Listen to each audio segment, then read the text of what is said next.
ఉన్నది.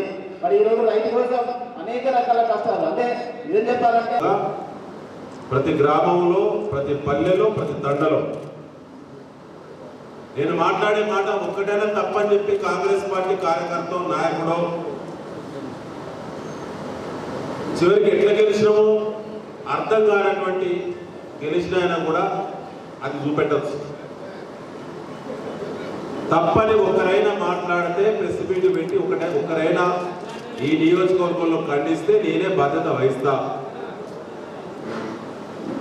ఇవాళ తెలంగాణ రైతాంగ దుస్థితికి బాధ్యులు ఎవరు?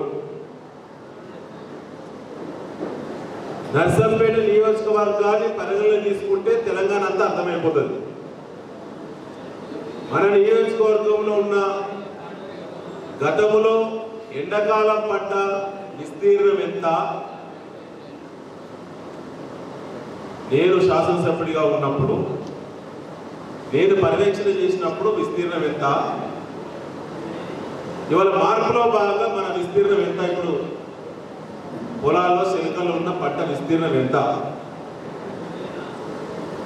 ఆనాడు 1,32,500 ఎకరాలు పోయిన యాసింగి పంట పండించింది బీఆర్ఎస్ పార్టీ కేసీఆర్ గారి నాయకత్వం నర్సంపేట నియోజకవర్గంలో.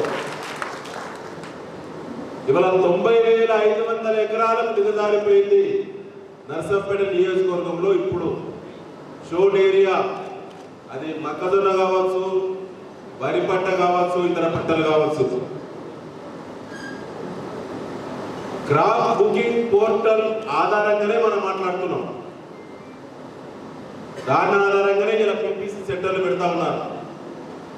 మొక్కజొన్న కొనుగోలుకు మార్కెట్ సెంటర్లు కూడా ఉన్నాయి. 1% కూడా ఇలా అబద్ధం చెప్పడానికి ఉండదు. పత్రికా సోదరులు కూడా గమనించాలి.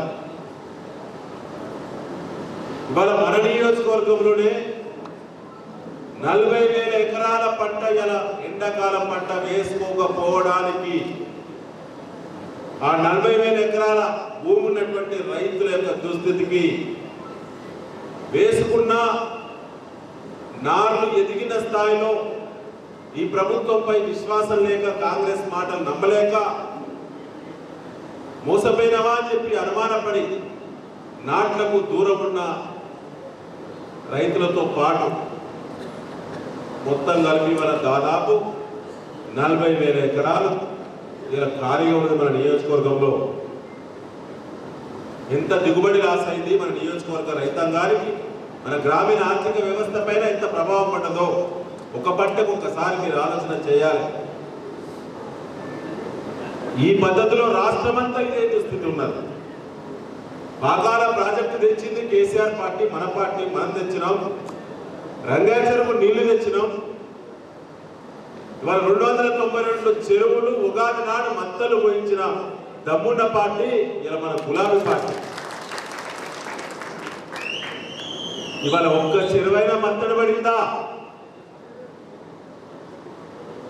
గెలిచిన శాసనసభ సభ్యుడు కాంగ్రెస్ పార్టీ ఎప్పుడైనా ఈ నియోజకవర్గ రైతులకి సాగు నీళ్ల గురించి, ప్రాజెక్టుల గురించి, కట్టిన 39 కిలోమీటర్ల నిడివిలో ఈ ఎండాకాలం భూగర్భ జలాలు నిలువుండేటువంటి ప్రణాళికలో బాగా కట్టిన చెక్ డ్యాములను నింపడానికో, 292 చెరువులు నింపడానికి సంబంధించిన ఓటీలు ఎక్కడున్నాయో కాంగ్రెస్ పార్టీ నాయకులకు కానీ, ఎమ్మెల్యేలకు కానీ, ఈ జిల్లాను పరిపాలించే మంత్రి కానీ ఎప్పుడైనా తెలుసా?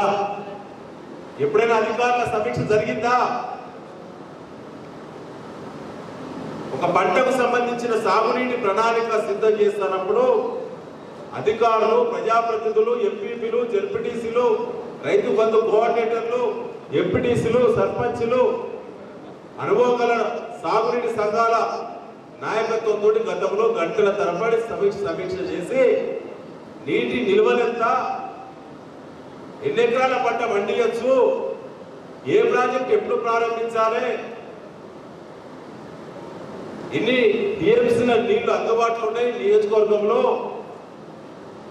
చెరువుల్లో కానీ, ప్రాజెక్టులో కానీ, ఇంకెన్ని నీళ్లు మోపియాలి, ఎన్ని గంటలు మోటార్లు నడిస్తే మన నియోజకవర్గానికి సరిపడా నీళ్ళు వస్తాయి.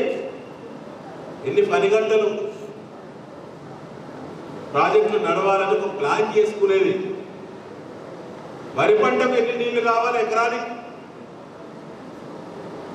కృషికి ఎన్ని నీళ్లు కావాలి ఎకరానికి, దాని క్యూసెక్కులలో లెక్క తీసి టీఎంసీలకు మార్చి ప్రభుత్వానికి అనుమతులకు ముందు ఎండాకాలం పంట ప్రారంభం సీజన్ ప్రారంభానికంటే 45 రోజుల ముందే ప్రభుత్వ అనుమతులు తీసుకొచ్చేది.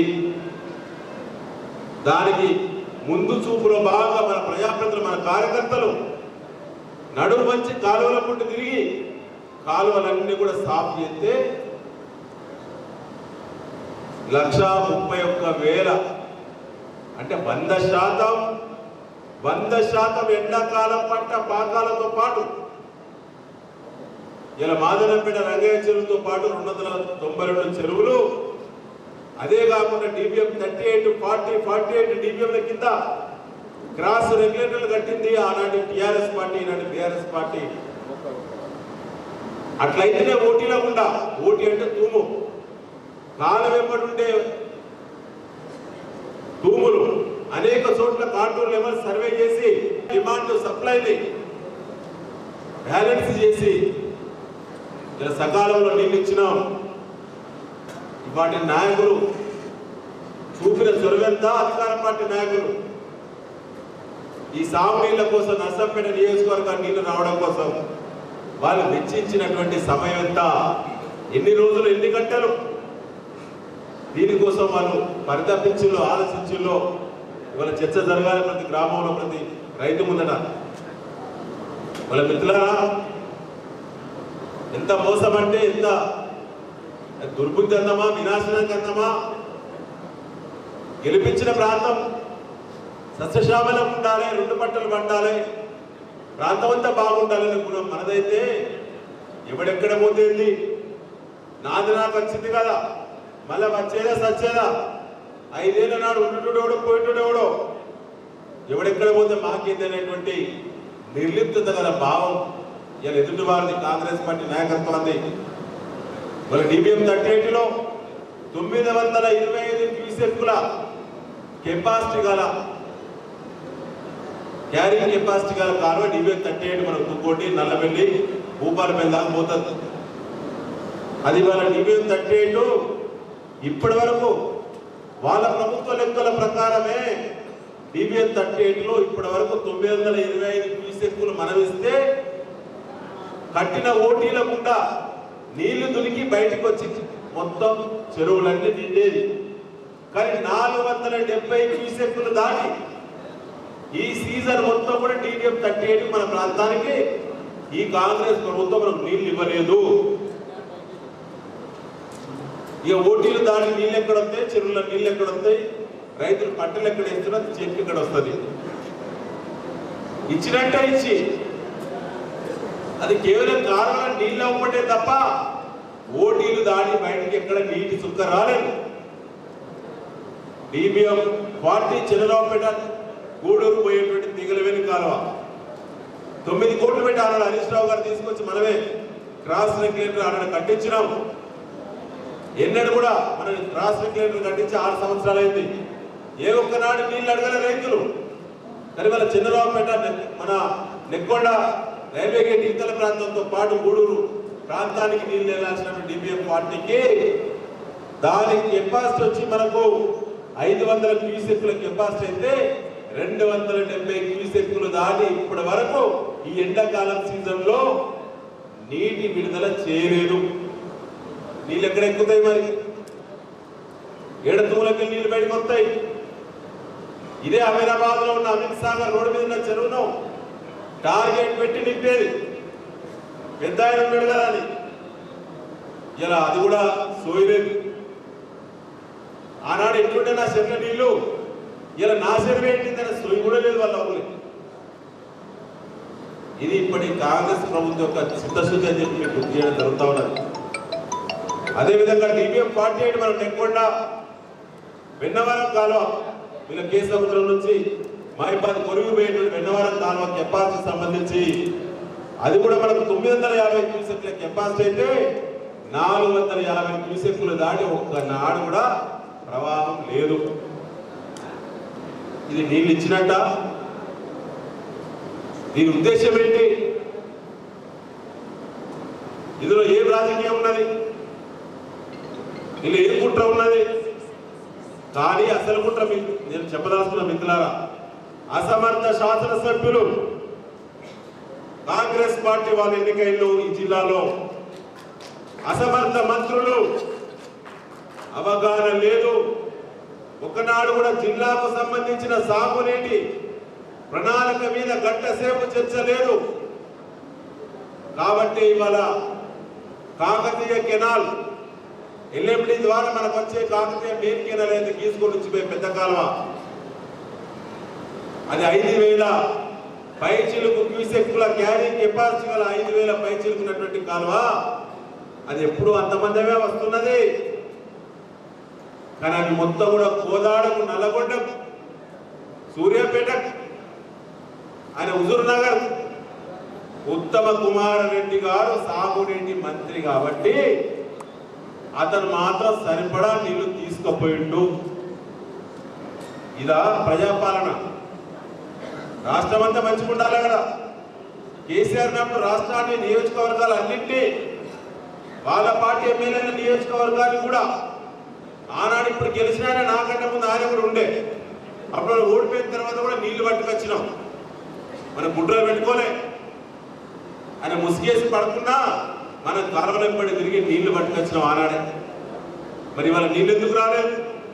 మీ నాయకుడు ఉత్తమ కుమార్ రెడ్డి ప్రాంతానికి నీళ్లు, మెయిన్ కెనాల్ క్యారింగ్ కెపాసిటీ నిండా నీళ్ళు వచ్చినాయి. నర్సంపేటకు నీళ్ళు ఎందుకు రాలేదు? అసమర్థ కాంగ్రెస్ పార్టీ నాయకులారా, పోలీస్ స్టేషన్ల చుట్టూ తిరుగుడు, రెవెన్యూ ఆఫీసుల చుట్టూ తిరుగుడు, భూములు కొనుగోలు అమ్మకాలు అంతా బాల చుట్టూ తిరిగి బ్లాక్ మెయిల్ చేసుడు, గదిగారు. ఇది నీకు చెప్పాలి సమాధానం. పాలకుడు ఎప్పుడు ప్రాంతం బాగుండాలని కోరుకోవాలి నిత్యం. పాలకుడు ఎప్పుడు ప్రాంతం బాగుండాలి. ఇవాళ నీటి సమస్య ఇట్లా ఉన్నది మిత్రులారా. అయ్యా పాకాల ప్రాజెక్టు అది పూటకమన్నారు, నాటకమన్నారు. అసలు ప్రాజెక్టే పైప్ లైన్ వెళ్ళిపోతారని ఒక దుష్ప్రచారానికి ఒడిగట్టిల్లు కాంగ్రెస్ పార్టీ ప్రభుత్వం వచ్చిన తర్వాత. సిగ్గులేని నాయకులారా, ఆనాడు నేను, నా పార్టీ, నా ప్రజాప్రతినిధులు, ఖానాపురం, నర్సంపేట, చంద్రపేట ప్రజాప్రతినిధులు ఆనాడు పాకాల ఆయకట్టుకు 100% సాగునీళ్ళు ఇచ్చినాం. ఎండాకాలం పంట పండించినాం. 1 ఎకరం వెంటనే బిడ్డ. ఇవాళ మరి 70% నాట్లు పడ్డాయి. ఏం మిగుతున్నారు మరి? మాటలు బాగా కదా, వాట్సాప్లలో చెత్త ప్రకటనలు బాగా చేస్తారు కదా. మరి ఇప్పుడు 100% పంట పండిస్తున్నారా? ఇలా నాట్లేదు 30% మంది ఆయకట్టు రైతులకు నష్టపరిహారం 25,000 రూపాయలు. ఇలా నార్లెండు పోయిన రైతులకు కూడా ఇలా 100% పండేటువంటి అవకాశం ఉన్నా పంట కోల్పోయిన ప్రతి రైతుకి ఎకరాకి 25,000 రూపాయలు నష్టపరిహారం కాంగ్రెస్ పార్టీ ఇవ్వాలి. ఇది కాంగ్రెస్ పార్టీ నైతిక బాధ్యత.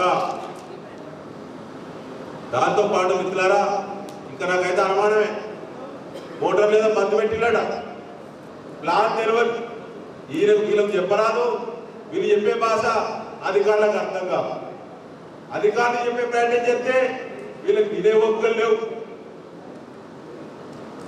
ఇప్పుడు ఈ 8 ఎకరాలు ఎన్నికతో చూడాలి.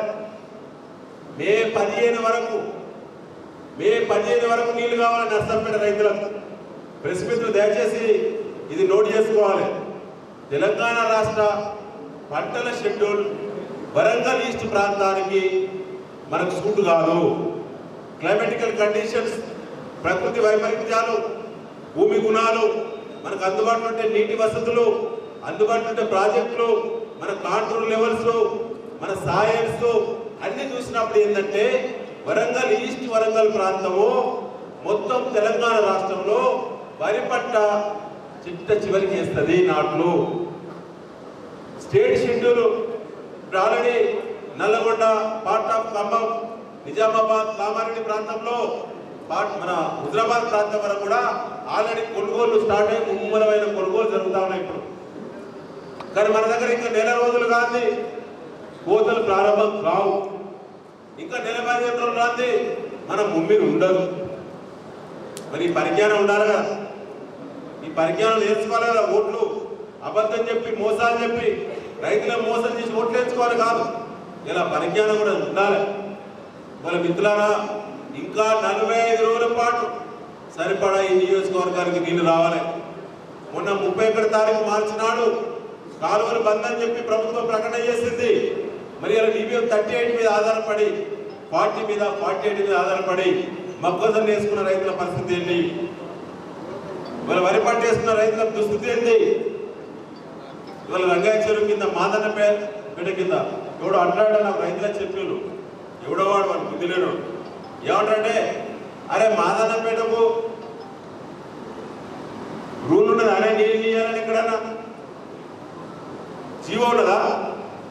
బాగా మాట్లాడతాను మీరు.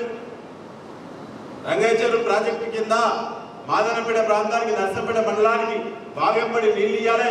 ఈ 20 కిలోమీటర్ల వాగు రంగాయ చెరువు నుంచి మాదన్నపేట నుంచి మళ్ళీ బట్టెవాగు పెద్దవాగు రూపంలో మళ్ళీ మున్నేళ్ళ కలిసేంత వరకు గుడి ఎడమల 2-3 కిలోమీటర్ల మేర బ్రహ్మాండంగా పంట వేసుకున్నారు రైతన్నలు. బాగు రాకుండా నీళ్లు కావాలని చెప్పి అడిగిలట.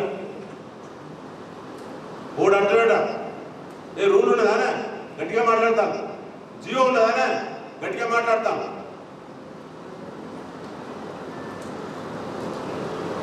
అంటే ఒక్కసారి ఆలోచన చేయాలి, నియోజకవర్గ ప్రజలు కూడా ఆలోచన చేయాలి. మిత్రులారా, ఇవాళ నేను మీ అందరికీ ఒకటే విజ్ఞప్తి చేస్తా ఉన్నాను. నర్సంపేట నియోజకవర్గానికి సబ్స్టేషన్లు సరిపోతలేమని చెప్పి 13 సబ్స్టేషన్లతో కూడినప్పుడు నేను ఎమ్మెల్యే అయినా. నేను ఎమ్మెల్యే అయిన తర్వాత మన పార్టీ అధికారంలోకి వచ్చిన తర్వాత 5 ఏళ్ల ఆనతి కాలంలో మరో కొత్తగా 14 సబ్స్టేషన్లు కట్టి నిర్మాణం చేసి రైతులకు అందుబాటులో తీసుకొచ్చినాము.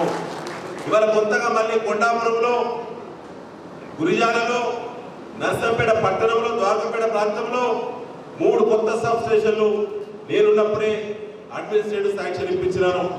టెండర్ల దశలో కోడ్ వచ్చింది, ఇప్పటివరకు వాటి మీద దిక్కు లేదు, మాట్లాడిన నాదులే లేడు. ఇలా కరెంటు కొరత వస్తా ఉన్నది, సోయి ఉండాలి, ఆలోచన చేయాలని చెప్పి నేను ఈ యొక్క దీక్ష శిబిరాలను డిమాండ్ చేస్తా ఉన్నాను. ఇదిగాక మిత్రులారా, 13 చెక్ డ్యామ్లు కట్టుకున్నాం మనం. ఒక్కొక్క చెక్ డ్యామ్ 400-500 ఎకరాలకు నీళ్ళు ఇచ్చేది. ఎడమ కుడి వైపున ఇలా నెక్కొండ మండలంలో బట్టెవాగు మీద చెక్ డ్యామ్లు కట్టుకున్నాం.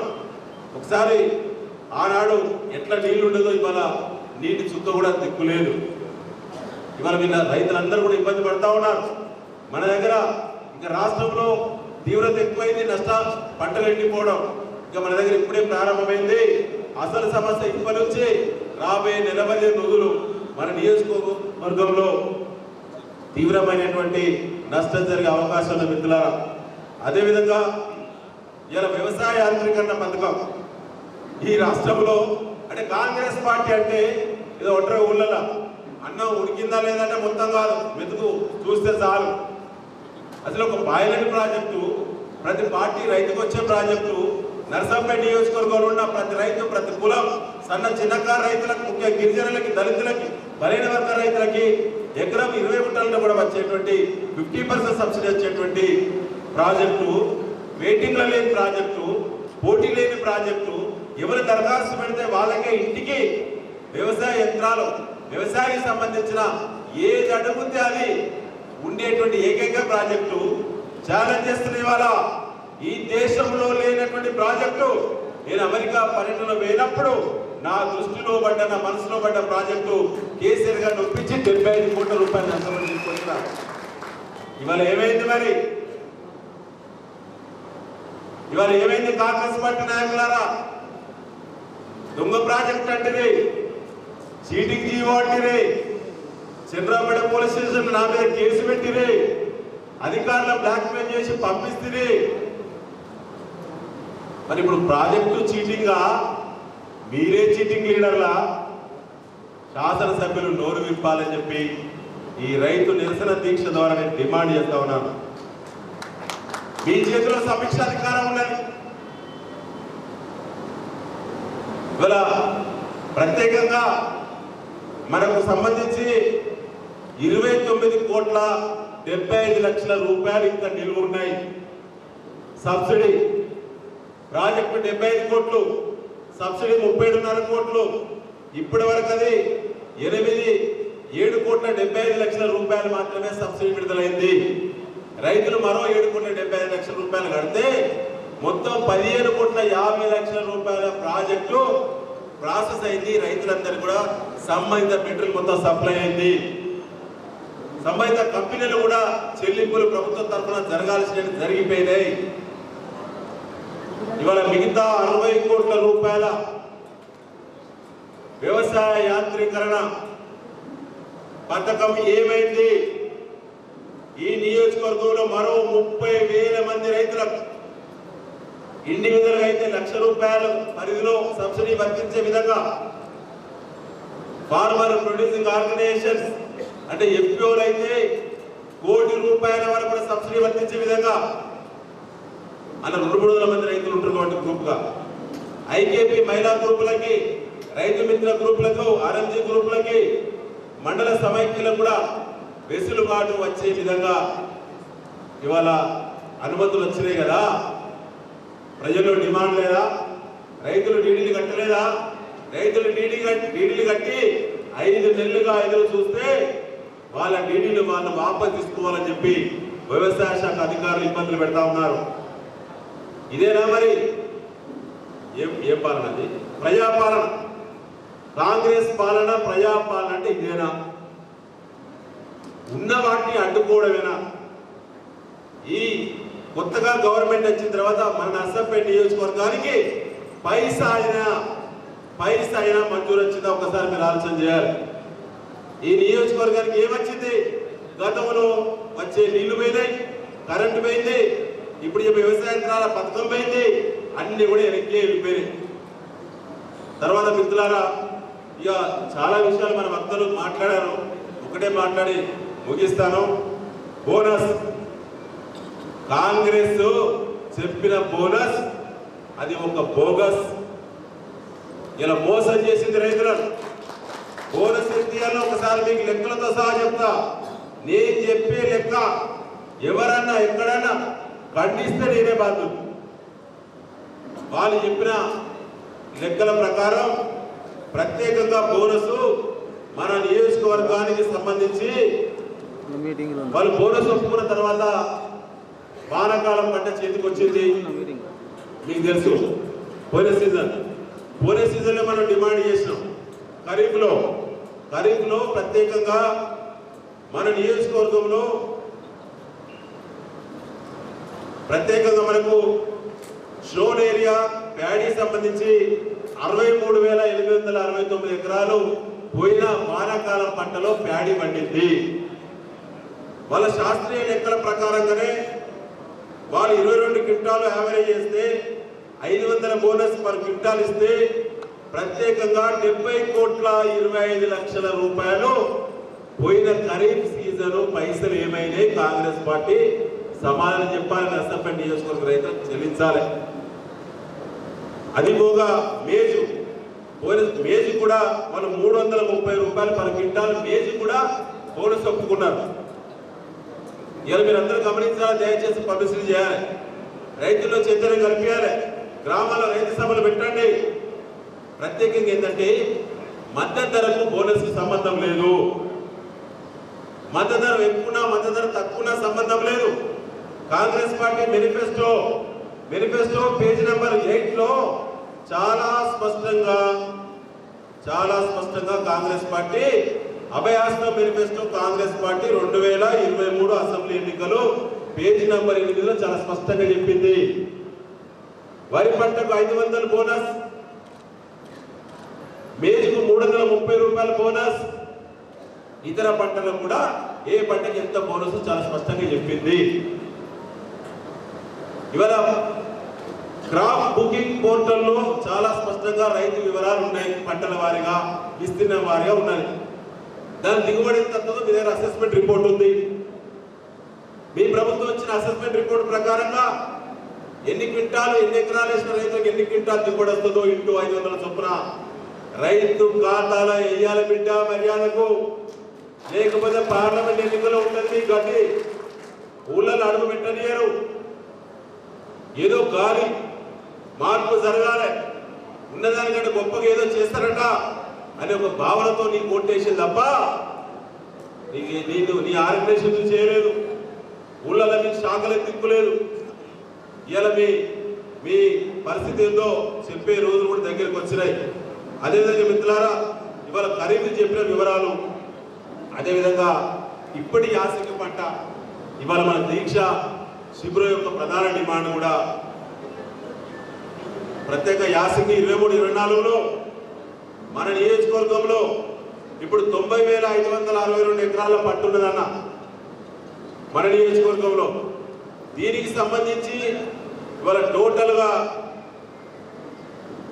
ప్యాడీ సంబంధించి 40,337 ఎకరాలు ఉన్నది. దానికి 20 క్వింటాలు యావరేజ్ చేశారు యాసంగి పంట కాబట్టి. దీనికి సంబంధించి మనకు 8,06,000 క్వింటాల ధాన్యం వస్తుంది నర్సంపేటలో. ప్యాడీ ప్రొక్యూర్మెంట్ సెంటర్లో అమ్ముకోవచ్చు, రైతు మిల్లర్ దగ్గర అమ్ముకోవచ్చు, ప్రైవేట్ వ్యాపారి దగ్గర అమ్ముకోవచ్చు. నీకే సంబంధం? నువ్వు క్వింటాలకు 500 ఇస్తున్నావు కాబట్టి రైతు ఒళ్ళు వచ్చి పంట పండించిన దిగుబడి ఏదైతే ఇన్ని క్వింటాలు వస్తే అన్ని క్వింటాలు ఇంకా 500 రూపాయల ఖాతాలో వేయాల్సిందే అని చెప్పి మనం ఈరోజు దీక్షా శిబిరం డిమాండ్ చేస్తూ ఉన్నది. దీనికి గాను కేవలం మన దగ్గర ఎండాకాలం పంటకి దీనికి గాను 40,33,00,000 ఈ సీజన్లో ప్యాడీ రైతులకు నర్సంపేట నియోజకవర్గంలో బోనస్ చెల్లింపులు చేయాలి బిడ్డ. చాలా జాగ్రత్తగా ఆలోచించండి ఊళ్ళల్లో. ఇది ఒక మేజు మొక్కజొన్న కూడా మీరు 330 రూపాయలు ఇస్తున్నారు. దీన్ని 35 క్వింటాలు ఒక ఎకరం చొప్పున అంచనా వేస్తున్నాము. మనం కూడా రైతు బిడ్డలేం కాబట్టి దీనికి సంబంధించి షోన్ ఏరియా మన నియోజకవర్గంలో 49,987 ఎకరాలు, అంటే 13 ఎకరాలు తక్కువ 50,000 ఎకరాల మొక్కజొన్న పంట మన నియోజకవర్గంలో ఉన్నది. దీన్ని మనం 35 క్వింటాలతో వేస్తున్నాం కాబట్టి క్వింటాలకు 330 రూపాయలు ఇవ్వాలి కాబట్టి దీని డబ్బు 57,73,00,000 రూపాయలు రైతులకు బోనస్ రూపంలో చెల్లించాలి నర్సంపేటలో. ఇతర పంటలు మొత్తం 1200 ఎకరాల చిల్లర ఉన్నది, అది వేరే విషయం. మొత్తంగా కలిపి ఇవాళ ప్రత్యేకంగా మన నియోజకవర్గంలో ఈ సీజన్ గాను టోటల్గా డబ్బులు మొత్తం కలిసి మనకి 98,12,00,000 రూపాయలు మన నియోజకవర్గంలో ఈ యాసంగి పంటకు కాంగ్రెస్ పార్టీ ఓట్లు వేయించుకున్న ముందు ఇచ్చిన ప్రామిస్ దృష్టిలో పెట్టుకొని చెల్లింపులు చేయాలని చెప్పి ఇవాళ బీఆర్ఎస్ పార్టీ నిర్వహించే నిరసన దీక్ష శిబిరం మీ అందరి చెప్పడం ద్వారా డిమాండ్ చేస్తుందని తెలియజేస్తా ఉన్నాం. ఈ 2 బోనస్లు మొత్తం కలిస్తే మన నియోజకవర్గ రైతులకు ఇప్పటి వరకు కాంగ్రెస్ పార్టీ ఎమ్మెల్యే దొద్ది మాధవరెడ్డి కరెక్టేనా చెప్పండి, ఆయనతో పాటు మంత్రిగా ఉన్న కొండ సురేఖ గారు, ఇంకో మంత్రి ఉన్న సీతక్క గారు, ఆ పైన వీళ్ళ ద్వారా ఎన్నికైన ముఖ్యమంత్రి రేవంత్ రెడ్డి గారు మన నియోజకవర్గానికి 2 పంటలకు సంబంధించి కూడా మొత్తం కలిసి ఇవాళ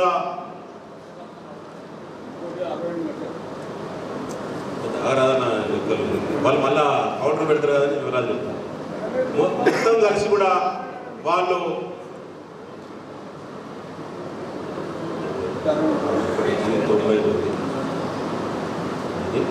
57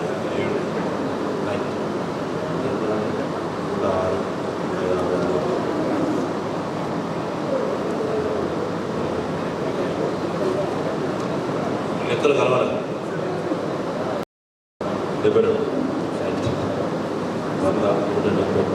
171 కోట్ల రూపాయలు కేవలం బోనస్ అనేటువంటి బోగస్ హామీ తోటి అధికారంలోకి వచ్చిన కాంగ్రెస్ పార్టీ నియోజకవర్గ రైతులకు బాకీ పడ్డది. ఇది కేవలం మన నర్సంపేట నియోజకవర్గానికి సంబంధించిన మిత్రుల, ఇది నిజమా కాదా? నిజమా కాదా? ఇవి చెల్లించేదాకా కాంగ్రెస్ పార్టీని ఊళ్ళలో రాణిస్తారా? ఇది రైతుల్లో రావాల్సిన చైతన్య మిత్రులారా. మరి ఎన్నడన్నా కేసీఆర్ గారి నోట రైతులకు ఒప్పుకున్నటువంటి ఒక మాట అయినా పెండింగ్ ఉందా? కాంగ్రెస్ పార్టీలో కూడా అన్నం పెట్టాడా లేదా కేసీఆర్ గారు? అన్ని పథకాలు ఇది ఒక ఇదే ఈ రైతు బంధు డబల్ అనేది ఇంకోటి, అది అసలుకే లేదు. రైతు బంధు డబల్ కూడా బాగా ఒక సీజన్ అయిపోయింది, రెండో సీజన్ అంట. ఇలా రుణమాఫీ 2 లక్షలు వెళ్ళిపోయింది, రైతు బంధు 200 వెళ్ళిపోయింది. అంటే ఎంత ఏ స్థాయిలో మోసాలు చేస్తే కాంగ్రెస్ పార్టీ అభ్యర్థి నర్సంపేటలో గెలిచిందో ఒక్కసారి మీరు అందరూ చర్చ పెట్టాలి. కానీ మనం ఒక్క మాటైనా అబద్ధం ఎక్కడైనా గ్రామంలో మాట్లాడినామా? చేసిన పనులు చెప్పుకోవడానికి మనకు సమయం సరిపోలేదు. ఇవన్నీ కూడా మీ అందరూ దయచేసి నేను గుర్తు చేస్తాను. ఇవాళ కేవలం రైతుల గురించే మాట్లాడినాం, ఇంకా చాలా నిధులు పోతున్నాయి బ్యాక్. విచ్చలవిడి అయింది నర్సంపేటలో, విధ్వంసం జరుగుతుంది, అభివృద్ధి విధ్వంసం నర్సంపేటలో. ఏ పనులు జరగట్లేదు, అధికారులు స్వేచ్ఛగా ఉద్యోగాలు చేసే పరిస్థితి అసలుకే లేదు. ఆల్రెడీ మొదలైంది పోస్టింగులకు, ఇడుముద్ద చూద్దాం భవిష్యత్తులో. కానీ ఇవాళ కేవలం రైతుల సబ్జెక్ట్కి మనం కన్ఫర్మ్ అయ్యి ఇవాళ రైతు నిరసన దీక్షను ఇవాళ చేపడుతున్న సందర్భంగా ఇది ప్రారంభం మాత్రమే. భవిష్యత్తులో రైతు పోరాటాలు చాలా ఎక్కువగా వస్తాయి. బీఆర్ఎస్ శ్రేణులు మరి అందరూ కూడా సిద్ధంగా ఉండాలని చెప్పి తెలియజేస్తూ ఇవాళ కార్యక్రమాన్ని